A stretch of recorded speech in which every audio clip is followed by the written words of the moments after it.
Να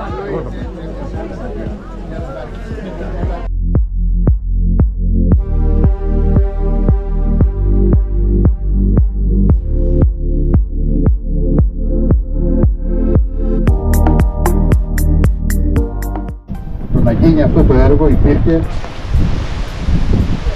και ένας λόγος παραπάνω, λόγω της συναισθηματικής μου σύνδεσης με αυτό το νερόμενο.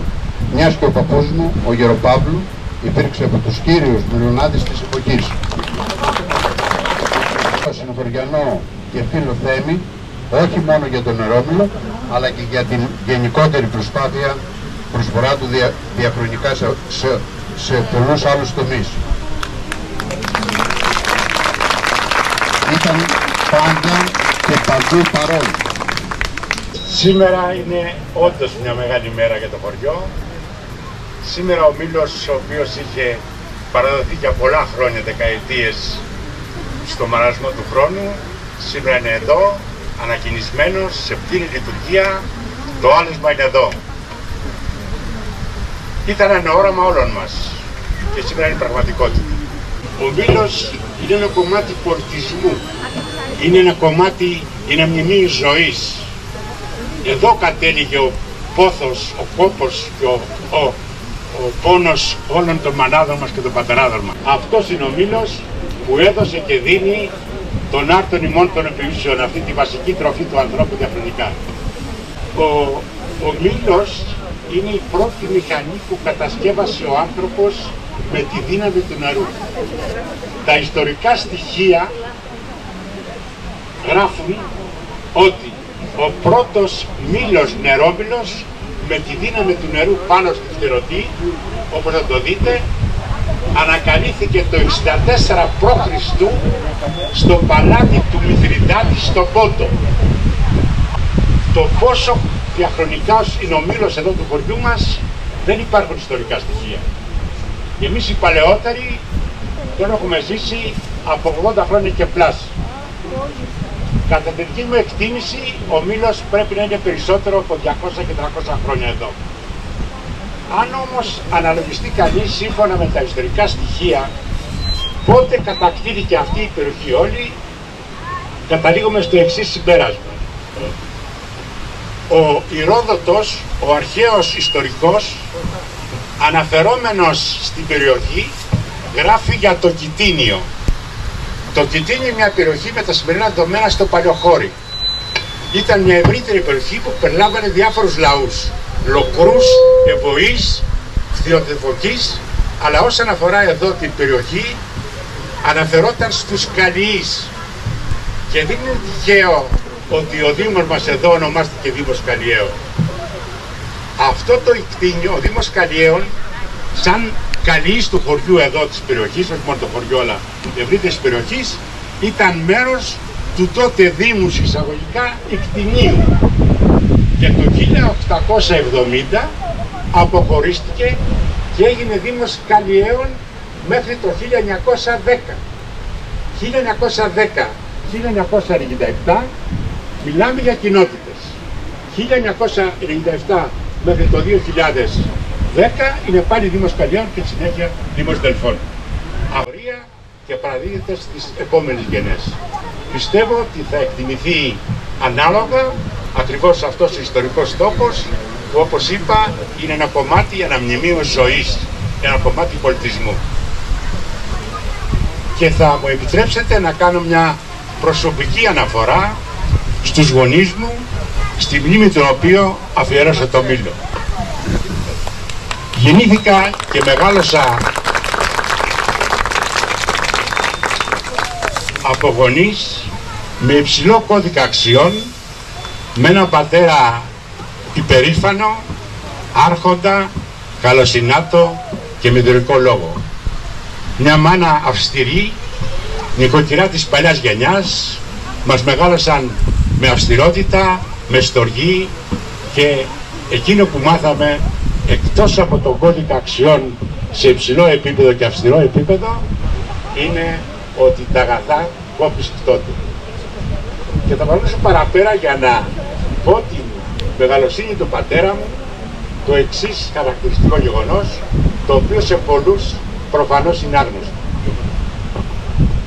Στα δύσκολα χρόνια της κατοχής, ο πατέρας μου και 3-4 άλλοι υπήρξαν θύματα των πολιτικών τους ιδεών χωρίς πολιτική δράση. Αντίπαλοι των ιδεών αυτών τους κατηγόρησαν και βρέθηκαν στο εκτελεστικό απόσπασμα στην Κουσουνίτσα τότε και σώθηκαν χάρη στη συμφωνία της Βάρκητσας.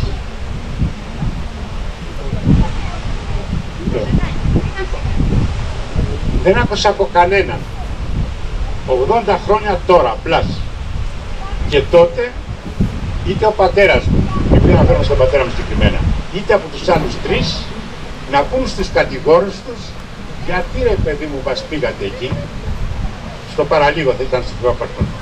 Αυτή τη μεγαλοσύνη που τη διηγήθηκε ο πατέρας μου και οι άλλοι την κράτησα σαν φυλακτό στη ζωή μου σαν κοιμήλιο και είναι σήμερα ευκαιρία να το πω δημόσια χωρίς να παραξηγηθώ ότι δεν έχει καμία πολιτική διάσταση στο θέμα και είναι ακριβώς για τη μεγαλοσύνη του πατέρα μου. Αυτά θέλω να πω για τον πατέρα μου, τον σχολείο μου. Λοιπόν, ένα χαιρετισμό από τον κύριο Αντιπεριφερειάρχη, τον Γιώργο του Δερμούζη. Καλημέρα σας κυρίες και κύριοι. Πρέπει να σας πω ότι λυπάμαι.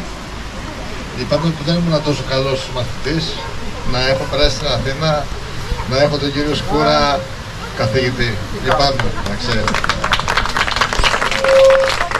Η ομιλία του κυρίου Σκούρα ήταν μέσα από την ψυχή του και δείχνει το ήθος του.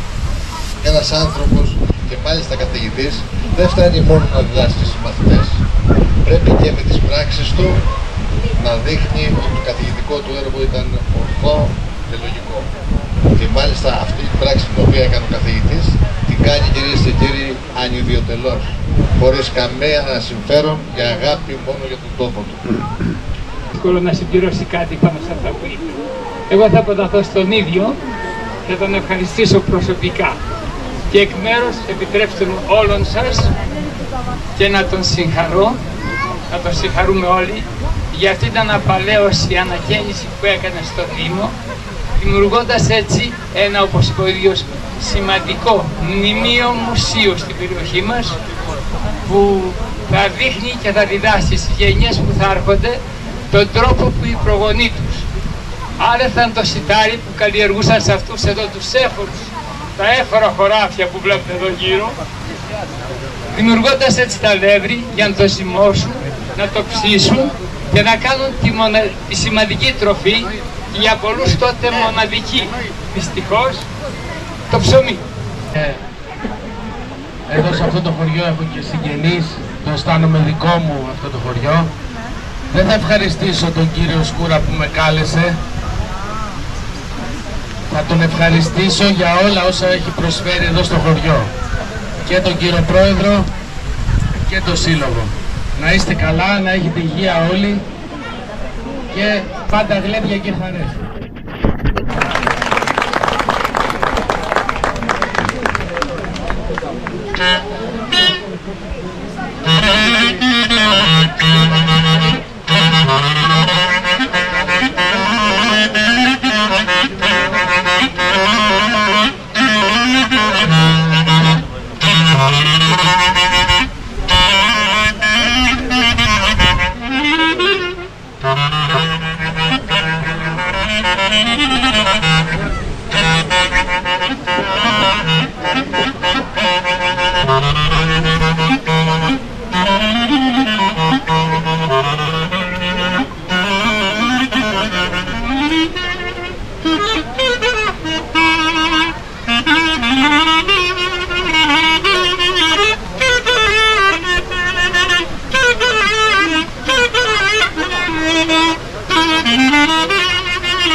Ελάτε να λέσουμε.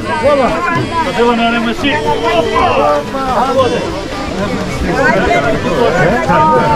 Μπράβο αγόρι. Γιατρεύω. Χαίρομαι που σε βλέπω. Μπράβο.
Κάνεις κανένα χρόνο άρε στην τύπο.